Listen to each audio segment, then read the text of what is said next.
Vamos a ver ahorita entonces qué delitos están relacionados con todos los tóxicos o con todo lo que es toxicología. En la clase antepasada, o en la primera clase, les dejé una tarea, no sé si se acuerden, que era investigar cuál era la pena que se le daba a una persona que atropellaba y causaba la muerte a alguien en estado de ebriedad. ¿Se acuerdan? Sí, maestra. Sí, maestra. ¿Sí la investigaron? Yo no Sí, encontré maestra. nada relacionado, maestra. Ok, Tampoco encontré algo. ok. Yo solamente encontré, pero era del Código Penal Federal. ¿Qué decía el Código Penal Federal? Decía que al que estuviera en estado de ebriedad o bajo el influjo de drogas enervantes o otras sustancias, le darían una pena de 1 año de prisión, multa de 30 a 100 días de salario que perciba y suspensión de la licencia para conducir por 1 año. Ok, muy bien. Ahorita vamos a ver que, según yo, lo último que supe es que ya no estaba penado el causar la muerte a alguien que estaba en estado de ebriedad. Bueno, o que el que estaba en estado de ebriedad le causara la muerte a una persona por imprudente. Espero que no sea cierto eso, pero bueno. Normalmente los primeros hechos que vamos a ver son los hechos de tránsito. Es muy común que por estar en estado de ebriedad o por estar en algún estado psicotrópico por el uso de drogas, se puedan cometer diferentes accidentes automovilísticos o diferentes hechos que vamos a ver ahorita. Siempre ustedes tienen que valorar primeramente en un accidente de este tipo cómo está el estado de la persona que iba conduciendo. Si es que huele alcohol, si es que presenta alguno de los signos físicos que ya mencionamos ahorita.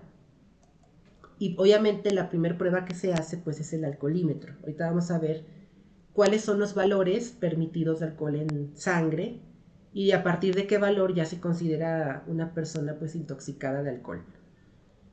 En la parte de los hechos de tránsito tenemos los terrestres, tenemos los aéreos, pero bueno, los aéreos ya es otro punto y aparte. Lo más común ahorita aquí son los hechos terrestres, que puede ser desde que una persona sea atropellada en una carretera, desde que alguien choque algún poste simplemente, o también que esta persona se salga del camino. Esos pueden ser diferentes hechos. En cuanto a los tipos, bueno, tenemos la proyección, que es el choque de un vehículo en movimiento contra otro objeto que está fijo o inmóvil, que sería este tipo de hecho que está pasando aquí. Aquí me imagino que el que chocó a quién fue este de aquí, chocó a este, entonces lo proyectó. Tenemos las volcaduras, aquí es esta que estamos viendo aquí, ya pues, no hay tanto pierde. Eh, Independientemente de que la persona no haya causado daño a otra, tenemos que también revisar su estado de alcoholemia, o sea, porque no es normal que haya una volcadura, a menos que la persona no sepa conducir. Tenemos los atropellamientos, que aquí ya es cuando causas prácticamente daño a otra persona. El vehículo normalmente va a pasar sobre una persona y puede solamente causarle una lesión o puede también causar lo que es la muerte de la persona. Hay ciertos lugares donde es más grave un hecho que otro. Por ejemplo, voy a poner dos situaciones y ustedes me las van a interpretar. Em, Tenemos aquí en tránsito pesado lo que es un puente peatonal. Obviamente por abajo del puente está todo el bulevar. Una persona es atropellada debajo del puente peatonal. ¿Ok? O sea, cruza el bulevar estando el puente peatonal. Ese es el primer escenario que les pongo. El segundo escenario, tenemos una escuela que está al lado de una carretera. Obviamente hay señalamientos de que está la escuela, de que tienes que disminuir la velocidad, bla, bla, bla. Está un autobús tapando una entrada, una persona cruza la carretera y del otro lado, en sentido contrario, viene a toda velocidad un conductor, atropella a esta persona y pues le causa también la muerte. ¿Cómo pueden interpretar ustedes estos dos hechos?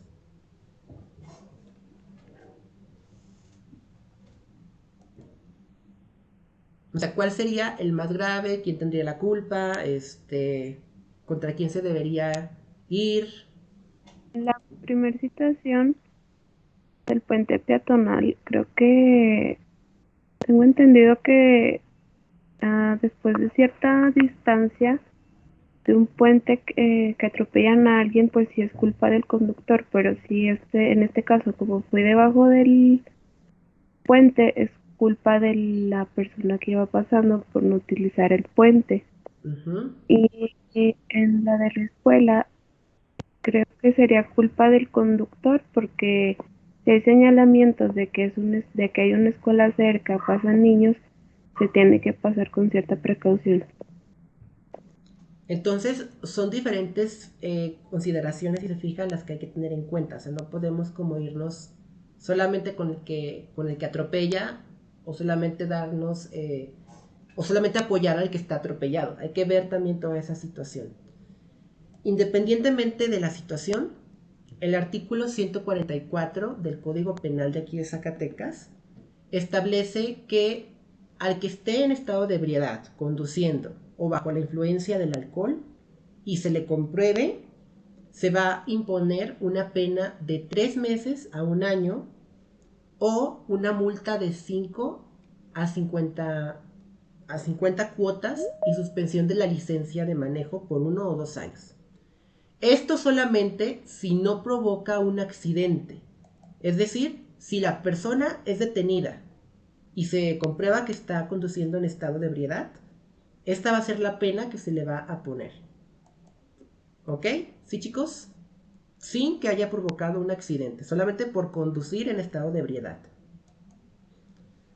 Ahora, en el artículo 316 dice que si un automovilista, alguien que conduce alguna moto, etcétera, atropella a alguien, que es algo también muy frecuente, que atropella a alguien, causa algún daño a la persona y se da la fuga, dependiendo si resultara en la muerte de la víctima, la sanción puede ir de 2 a 8 años de prisión si se le encuentra y se le comprueba que es responsable.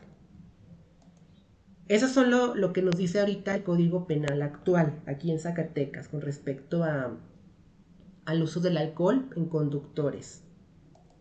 ¿Preguntas hasta ahorita, chicos? ¿Comentarios que tengan de estas dos consignas? No, maestra. No, maestra. Ok. ¿Ya conocían estas dos? No. Ahora, ¿qué pruebas se van a hacer en una persona que estemos o en un hecho de tránsito? Pues ya sabemos que es el alcoholímetro. Dentro de las prácticas que espero nos podamos hacer aquí en el salón, vamos a llevar, bueno, voy a llevar muy probablemente un alcoholímetro, que es este aparatito de aquí, y vamos a aprender a tomar muestras sanguíneas para ser procesadas. En cuanto al alcoholímetro, es un instrumento que normalmente determina en base a las moléculas de alcohol o de etanol en el pulmón cuánto es el nivel de alcohol que está en la sangre. Es una prueba muy presuntiva porque también en una persona que está en estado de ebriedad, para confirmarlo podemos utilizar ahora aquí lo que es la sangre. Aquí sí podemos utilizar lo que es la sangre para confirmar lo que es el nivel de alcohol.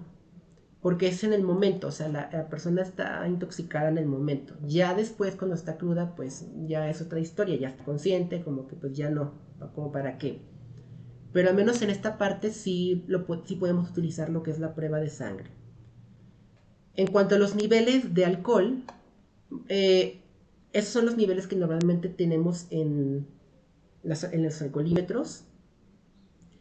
Una persona que ya tiene un nivel aproximado de 0.8 gramos sobre litro, es lo que equivale en sangre, o 0.4 miligramos sobre litro en aire, ya vamos a decir que no es una persona apta para conducir.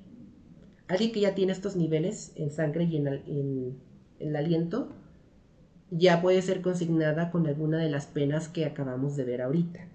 ¿Ok? ¿Preguntas de los límites de alcohol? Maestra, si alguna vez, o sea, nos llegan a hacer una prueba de alcoholímetro Ujú. y no vemos que, bueno, creo que bueno, yo no sé cómo funcionan, pero creo que decían que se cambiaban como las boquillas para soplar. Sí, sí se cambian. Obviamente Si por... no vemos, si no vemos Ajá. que sea, o sea, que la saquen, no sé, del empaque de donde la saquen, podemos exigir que se ponga una nueva, o sea, que nosotros lo Sí, veamos. sí pueden. Sí, sí pueden. Porque para empezar, no es muy higiénico estar compartiendo babas de muchas personas con una sola boquilla. Y segundo, eso puede alterar también los resultados. Entonces, sí, ese sí es su derecho de exigir que usen una nueva boquilla. En eso sí. Y si, por ejemplo, no sé, que soplemos y que nos digan, ay, o sea, no se registró bien, vuelvan a soplar, ¿debemos pedir que la vuelvan a cambiar o no? O sea, como se acumulan las veces que soplemos. No, no se acumulan porque haz de cuenta que es como el aparatito es como no sé si han visto los aparatos que miden como el azúcar, vaya, los que son para la diabetes, que pinchas y te mide ahí el nivel de glucosa. En sí el aparatito es lo mismo, pero la banda que se usa, por ejemplo, para el azúcar es el equivalente a la boquilla. Entonces, en sí en el aparato no se acumula, se puede acumular en la boquilla. Por eso es lo ideal, es que sí pidan un cambio de boquilla. O sea, sí tienen que pedirlo, al menos para que sea lo más justo posible. Bueno, gracias, maestra. Voy a apagar Me, poquito mi micrófono. Igual si quieren preguntarme algo ahorita, me lo pueden preguntar, nada más que va a pasar el tren.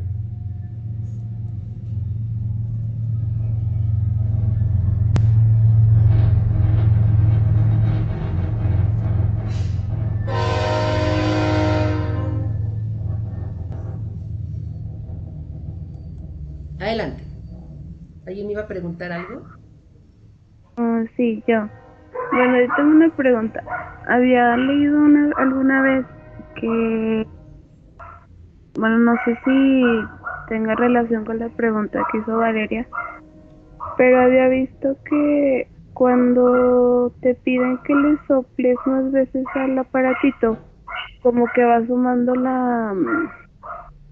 como el, el, los niveles de alcohol en la sangre. O sea, por ejemplo, si alguien trae 0.3 y vuelve a soplar, se suma a 0.6 y así.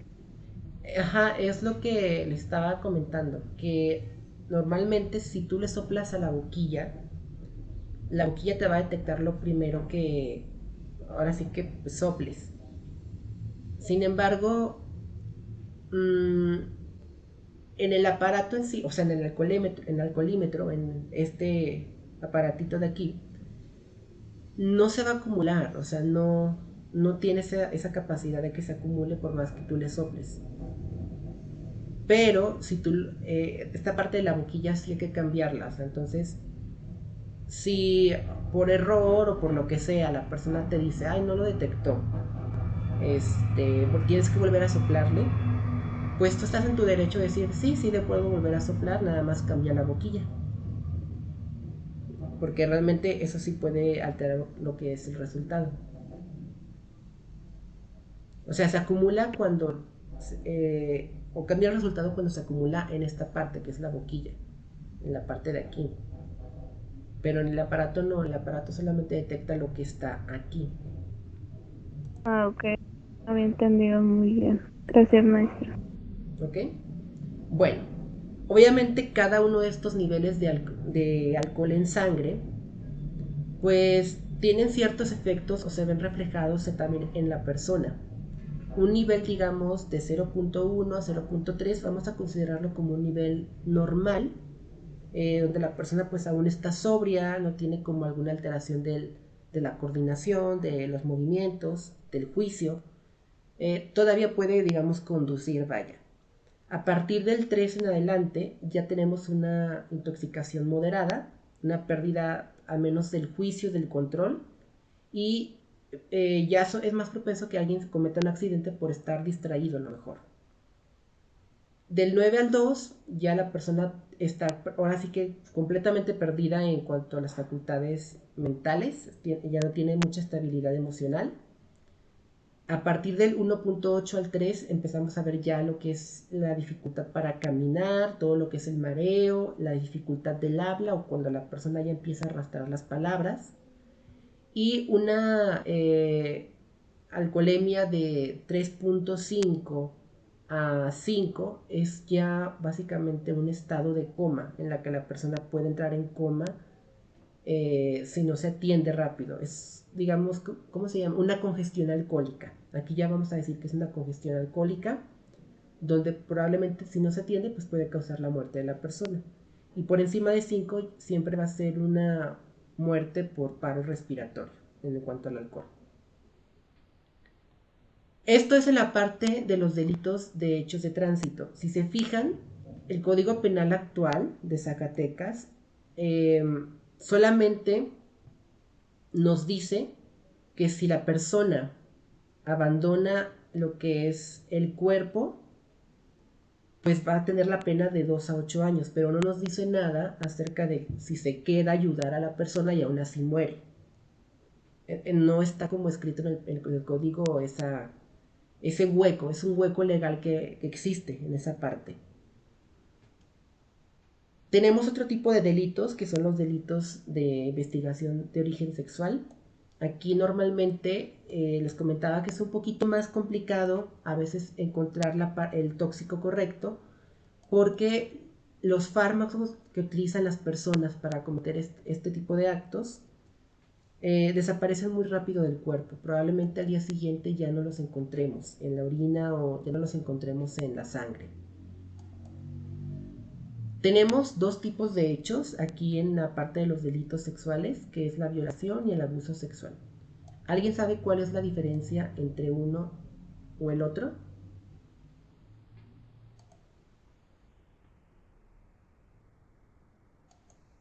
¿Alguien sabe cuál es la diferencia entre una violación y un abuso sexual?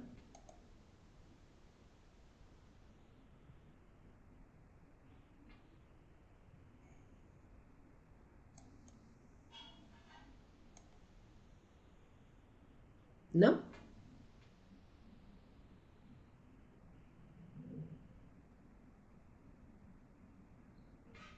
Bueno, ahorita se los voy a explicar. Sabemos que el alcohol también es una de las drogas principales que utilizan los delincuentes para someter más a las personas o para buscar una persona vulnerable a este tipo de delitos. En sí el Código Penal define un delito sexual como una serie de delitos que afectan la libertad sexual de la persona, la dignidad y el desarrollo de la sexualidad de la persona. Hay muchos más, pero obviamente dentro de los que están involucrados los tóxicos están estos dos. Aquí normalmente la sustancia permite que el victimario manipule la voluntad de la persona o que, vamos a decirlo así, también modifique el comportamiento del agresor, a favor del agresor.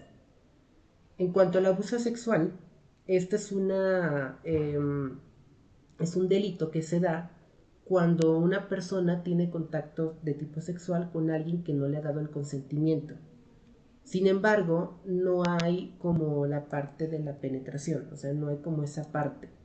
Puede ser que alguien te toque, te bese, te haga algo, pero no llega hasta ese punto. En cuanto al Código Penal, el artículo 231, también de aquí del estado de Zacatecas, dice que a quien sin consentimiento de una persona y sin propósito de llegar a la cópula ejerza un acto sexual sobre ella o la obligue a ejecutarlo, se le impone una pena de 2 a 5 años de prisión y una multa de 50 a 100 veces la unidad de medida. Eso es lo que nos dicta el Código Penal de aquí del Estado, de 2 a 5 años de prisión a quien cometa abuso sexual. Por otro lado, la violación es un acto más violento y más humillante, obviamente, para la víctima, porque aquí está involucrado, como su nombre dice, como la palabra lo dice, la violencia. Aquí no solamente es que la persona someta o manipule la voluntad de alguien más. Aquí está involucrado golpes, aquí está involucrado el sometimiento físico, psicológico, etcétera. Entonces aquí ya hay violencia, por eso es violación. Y aquí ya incluimos la parte de la penetración. Aquí sí hay cópula, en este caso con la víctima, y el Código Penal establece que se sanciona con prisión de 7 a 15 años y una multa de 20 a 100 cuotas a quien ejerza este delito contra cualquier persona, sea hombre o sea mujer. ¿Queda claro esta parte de estos dos delitos? Chicos, chicas, Sí, maestra. Sí, Maestra, maestra. manden. ¿Alguien me iba a preguntar algo? Ok. Bueno, eso es lo que nos dice nuestro Código Penal actual aquí en el Estado. ¿Qué drogas son las que vamos a encontrar más comúnmente usadas en este tipo de delitos? En cuanto a las drogas que más se han visto que se usan para cometer con alevosía y ventaja este delito, es el GHB o el gamma hidroxibutirant, la ketamina, que es como un relajante que separa, digamos, la conciencia de tu cuerpo, o sea, tu cuerpo está inerte y no puedes como hacer que se mueva nada. El clonazepam o todas las benzodiazepinas también tienen cierto efecto relajante. El éxtasis o las tachas, que normalmente son drogas ilícitas, también pueden llegar a ser, pues ahora sí que usadas en este tipo de actos. Normalmente estas drogas actúan entre 15 y 30 minutos después de haberlas ingerido, y la desventaja, por ejemplo, de esta primera, que ya es la conocida como la droga de los violadores, es que no tiene ni sabor, ni olor, ni color. Entonces es muy fácilmente que pueda ser utilizada en bebidas, en alimentos, en lugares como pues, discotecas, lugares donde la gente va normalmente a divertirse. Esta droga, en este caso el GBH, es un líquido, pues ya como dije, incoloro, insaboro. Lamentablemente se procesa y tiene una vida media en el organismo muy rápida. No se detecta tan fácilmente ni en sangre ni en orina. Sin embargo, el problema es que cuando se mezcla con alcohol puede provocar lo que es un paro respiratorio. O sea, entonces no es algo tan inteligente a lo mejor de los victimarios utilizarlo con bebidas alcohólicas, porque puede provocar la muerte de la persona antes. Y si no la provoca, pues hace que la persona tenga una pérdida del conocimiento total.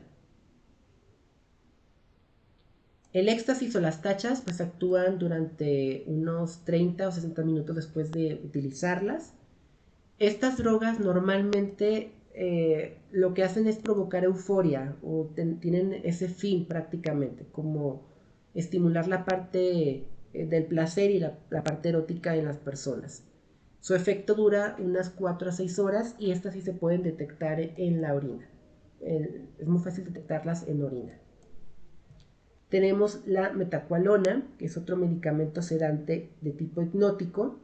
Tiene un efecto similar a los barbitúricos, provoca una depresión en el sistema nervioso central y provoca una sedación ligera y un relajante muscular. O sea, la persona prácticamente eh, que es intoxicada con esto, pues tiene una pérdida de conciencia, o sea, no puede reaccionar, no tiene fuerza para moverse. ¿Preguntas hasta ahorita? ¿Dudas que tengan? No, maestra. Tenemos la ketamina. Este es un anestésico general que es muy utilizado sobre todo en veterinaria. Entonces, para poder tener acceso a él es necesario una receta. Producen una sensación de anestesia y analgesia profunda pérdida de la conciencia. Sin embargo, si se mezcla también con bebidas alcohólicas, puede provocar un paro respiratorio. Y en cuanto a las benzodiazepinas, como el clonazepam, aquí normalmente la persona va a provocar un estado de somnolencia, como si tuviera mucho sueño, puede que tenga pérdida de conciencia y normalmente la persona no recuerda qué es lo que pasó. O sea, después de que pasa el efecto de sobredosis, porque tiene que haber un efecto bastante alto o una dosis bastante alta, no va a recordar nada de lo que pasó. O sea, tiene un efecto mucho de amnesia. Puede ser total o parcial, con pequeños lapsus de conciencia. Maestra, entonces la ketamina sería como familiar de la quetiapina. Uh-huh.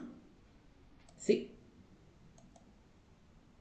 Sí, y solamente es utilizada por médicos. No es. Bueno, quien tiene acceso a ella más fácilmente es el personal de la salud o los médicos.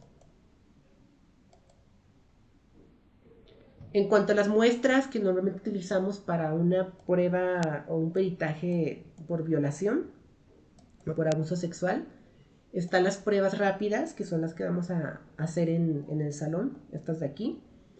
Tenemos que tomar la muestra al menos al día siguiente o a los 2 días después del hecho. Por eso a veces es complicado reunir pruebas contra este tipo de delitos porque muchas personas, tal vez por el trauma, tal vez por la situación en sí, esperan mucho tiempo para ir a hacer la denuncia. Y obviamente al no hacer la denuncia con tiempo, las pruebas pues se van. Entonces, a veces es complicado por esa situación. Sin embargo, quien hace la denuncia y se toma el peritaje, se hacen las pruebas periciales, la sangre y la orina es lo más indicado para detectar alguno de estos fármacos. Estas sustancias pueden permanecer en el cuerpo hasta 96 horas después de haberlas ingerido. A excepción de la primera que mencionamos, las demás pueden estar presentes después de este tiempo. Y hay que recoger al menos de 1 a 2 onzas de orina, que equivalen a 2 botecitos, y obviamente marcarlas. ¿Preguntas hasta ahorita?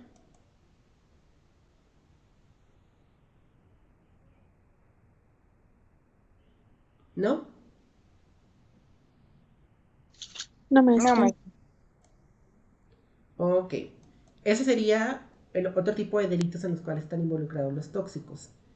El otro delito que estaría involucrado sería pues la violencia, ya sea intrafamiliar, la violencia de pareja, cualquier tipo de violencia es considerado pues también una agresión física contra una persona y pues también es un delito. Hay fármacos, hay drogas que pueden estimular o aumentar la agresividad de la persona o hacer que pierdan en este caso la conciencia de lo que están haciendo. Pueden tener cierto tipo de descontrol emocional y pueden cambiar su comportamiento a uno demasiado agresivo. ¿Qué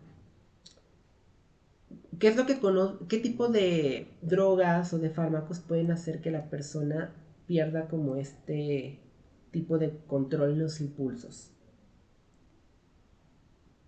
¿Alguna idea?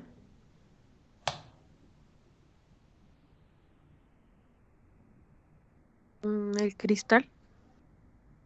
Mm, Los ujú. ¿Qué más? Algo que veamos muy frecuentemente en casos familiares de violencia intrafamiliar. El alcohol. El alcohol. Así es.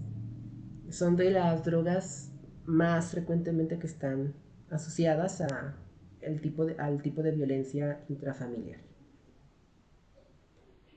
Obviamente no es el único factor, hay personas que se alcoholizan y no generan este tipo de violencia. Casi todas las familias que presentan este tipo de casos son familias disfuncionales, donde se ejerce la violencia normalmente contra la mujer o contra los infantes.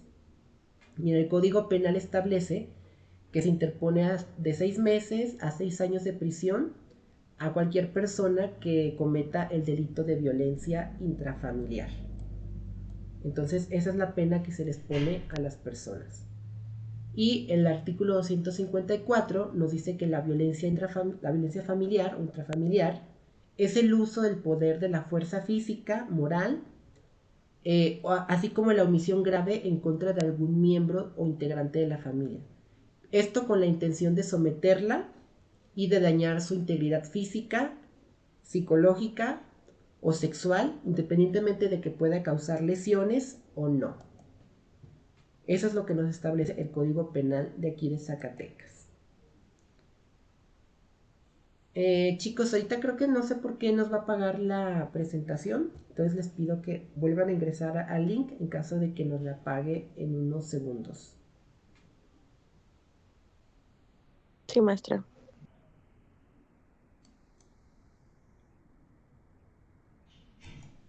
Bueno, tenemos después, obviamente, los homicidios con venenos. Aquí ya les comentaba que es muy raro hoy en día. De hecho, es sorprendente, al menos para mí, que una persona cometa un homicidio utilizando un veneno, específicamente para matar a la persona con un veneno. No es raro que utilicen compuestos para someter a la persona, pero ya que utilicen un veneno o un tóxico para matarla, eso sí ya es algo más raro. En general, es un delito que se comete con alevosía y ventaja, porque homicidio es pues privar de la vida a otro. Y el Código Penal establece que independientemente de cómo sea la forma homicida, se establece 20 a 40 años de prisión y una multa de 200 a 300 cuotas para la persona. Obviamente el tiempo de prisión se establece en cómo fue los hechos del homicidio. Si es culposo, si es un homicidio con agravantes, etc.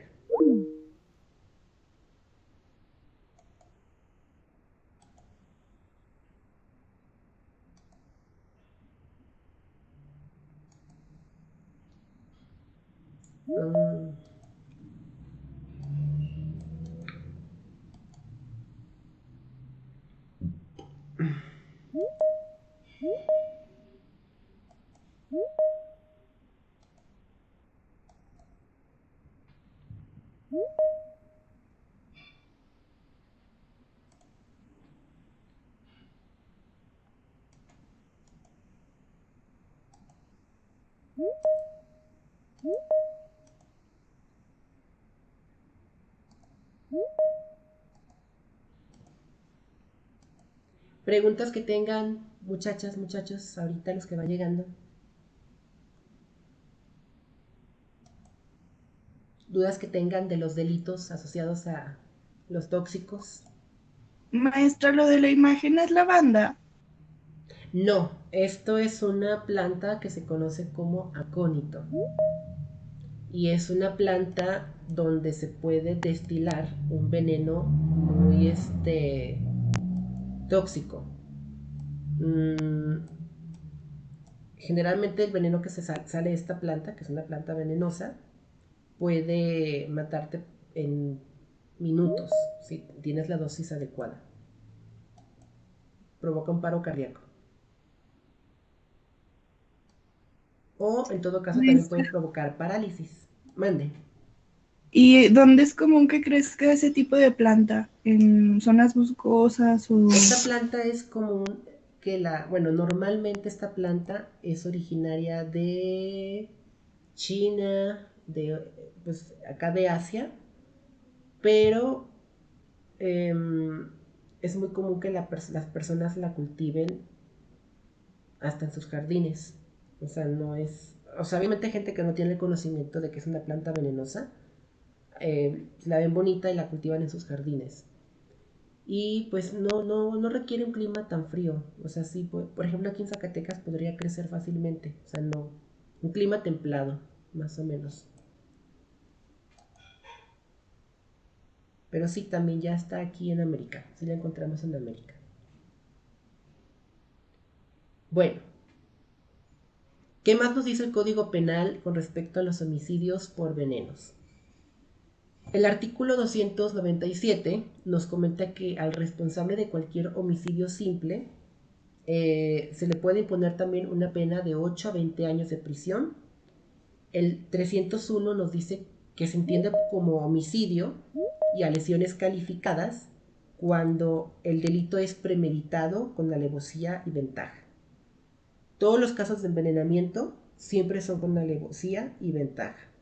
Y sabemos que son personas cercanas normalmente a la víctima, personas en las que la víctima confía o en las que pues pueden tener acceso a la víctima con facilidad. Todos los venenos casi siempre son administrados con los alimentos. Uno de los venenos que normalmente muchas personas utilizan pues es el veneno para ratas. A pesar de que es una muerte muy violenta, al momento de que se consume no tiene un sabor, o sea, es un veneno insaboro. Entonces es por eso que se utiliza mucho en estos casos de homicidio. Generalmente, también nos dice este artículo que cuando el delito es dolosamente se ejecuta por envenenamiento. El homicidio por envenenamiento está calificado como un homicidio doloso. Aquí normalmente, si la persona muere y no sabemos por qué murió, y la víctima, el victimario nos dice que no sabe por qué murió, pues hacemos la necropsia. Aquí hacemos toxicología post-mortem. Hay que tomar, en este caso, tejidos como lo es el hígado, el cerebro. Tenemos que tomar todas las secreciones y líquidos que podamos.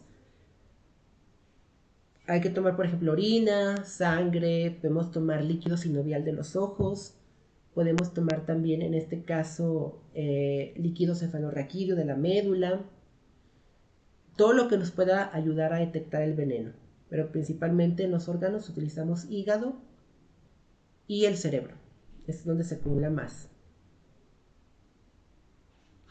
El otro delito asociado a los tóxicos o a los fármacos, a los estupefacientes, pues es el delito del tráfico de drogas. Aquí principalmente no es tanto por el consumo, aunque también está involucrado esa parte, pero sabemos que hay drogas que son ilegales y que su simple hecho de usarlas o de portarlas ya pues es un delito en sí. Está prohibido comercializar actualmente con amapola, que es la flor donde sale el opio, con cocaína, con peyote, con crack, éxtasis, anfetaminas, heroína, cannabis o marihuana. ¿Alguien sabe si son legales los hongos alucinógenos? ¿Creen que sean Creo legales?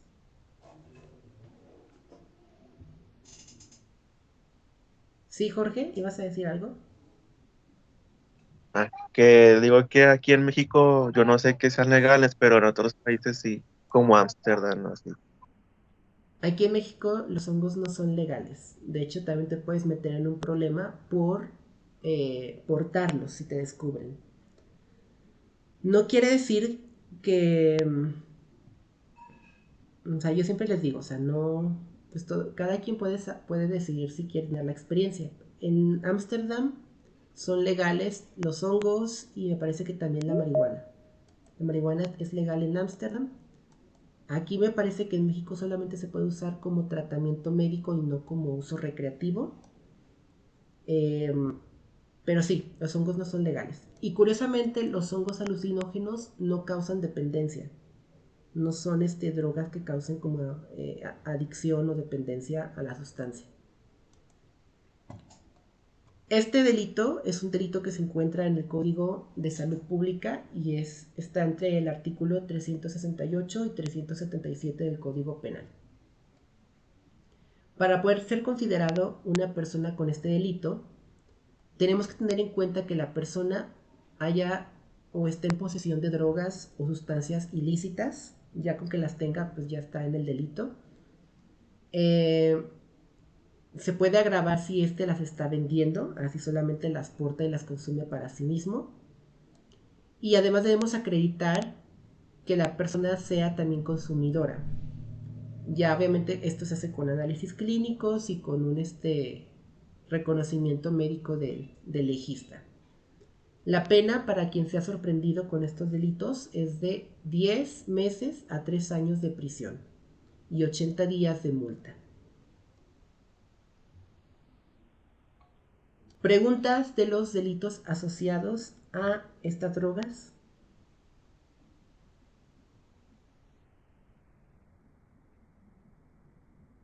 ¿No? No, maestra, gracias. Ok.